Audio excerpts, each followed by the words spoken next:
తిరువూరులో నన్ను రౌడీ మూకలతో కొట్టించాలని లోకేష్ అనుకున్నారన్నారు కేశినేని నాని. తాను 9 ఏళ్లలో తప్పు చేశానా చూపించండి అన్నారు.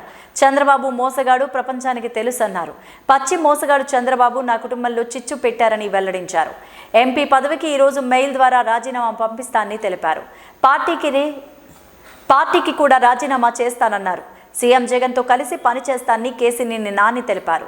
చంద్రబాబు పచ్చి మోసగాడని, ఈ రాష్ట్రానికి అస్సలు పనికిరాడన్నారు. జగన్ పెద్దల పక్షపాతి అని, జగన్ నాకు బాగా నచ్చారని తెలిపారు. నా రాజీనామా ఆమోదం పొందగానే వైసీపీలో చేరుతానంటూ వెల్లడించారు. నాకు నా విజయవాడ అభివృద్ధి ముఖ్యమని, విజయవాడ పట్ల చంద్రబాబుకి చిత్తశుద్ధి లేదన్నారు. విజయవాడ రియాలిటీ అమరావతి డ్రీమ్ సిటీగా పేరు మోసిందన్నారు. విజయవాడ రియాలిటీ అమరావతి డ్రీమ్ సిటీగా పేరు మోసిందన్నారు. జగన్మోహన్ రెడ్డిని టికెట్ అడగడం లేదని, ఆయన ఏ బాధ్యత అప్పగిస్తే ఆ పని చేస్తానని తెలిపారు. గత 4వ తేదీ నుంచి జరుగుతున్న పరిణామాలకి అన్నీ మీకు తెలుసు. సో నేను తెలుగుదేశం పార్టీకి లోక్సభకి రాజీనామా చేసి తర్వాత పార్టీకి కూడా రాజీనామా చేస్తాను కూడా నేను చెప్పాను. నేను 2013 జనవరి 16వ తారీఖు నుంచి విజయవాడ పార్లమెంట్ ఇన్ఛార్జిగా అభ్యర్థిగా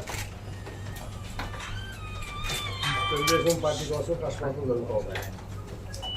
ఆ రోజు 2013 జనవరి 21న కృష్ణా జిల్లాలోకి పాదయాత్ర చంద్రబాబు నాయుడు గారు మీకోసం పాదయాత్ర ఎంటర్ అవుతుంటే 16వ తారీఖు నన్ను విజయవాడ పార్లమెంట్ ఇన్ఛార్జిగా మరియు పార్లమెంట్ అభ్యర్థిగా ప్రకటించి నన్ను పంపించడం జరిగింది.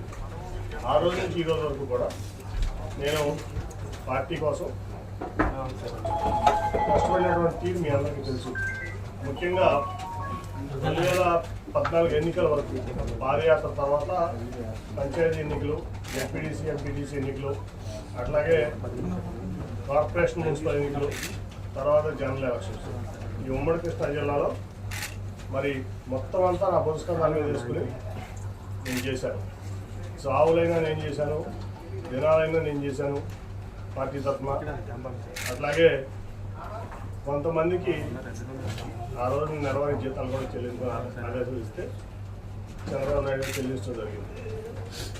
నా సొంత వ్యాపార సంస్థలన్నీ కూడా తెలుగుదేశం పార్టీ ముఖ్యమని చెప్పి నేను ఈ పార్టీ గెలుపు అవసరం అని చెప్పి భావించి నేను ఆ పనులన్నీ చేశాను. అంతకుముందు మీ అందరూ తెలుసు, అంతకుముందు జరిగిన బై ఎలక్షన్లో దాదాపు నాకు తెలిసి 17 మందో 18 మందో కాంగ్రెస్ నుంచి రాజీనామా చేసి వైకాపా తరఫున పోటీ చేసిన అభ్యర్థులు భారీ మెజార్టీతో గెలిచారు. అది 2012లో 14లో నాకు గుర్తు 12 నాకు గుర్తులేదు. అప్పుడు అందరూ అన్నారు నన్ను, ఎందుకు నువ్వు ఈ డబ్బులు వేస్ట్ చేసుకుంటున్నావు, టైం వేస్ట్ చేసుకుంటున్నావు,